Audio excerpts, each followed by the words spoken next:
Hello everyone, how are you doing? This is MD Tech here for another quick tutorial.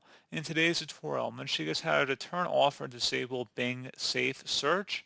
So this should hopefully be a pretty straightforward process here, guys. And without further ado, let's go ahead and jump right into it. So all you have to do is select the menu hamburger looking icon up at the top right. Go ahead and just select that.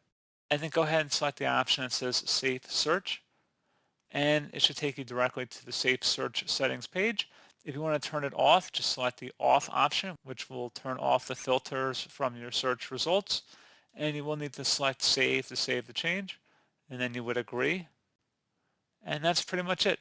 So pretty straightforward process, guys. Do hope I was able to help you out, and I do look forward to catching you all in the next tutorial.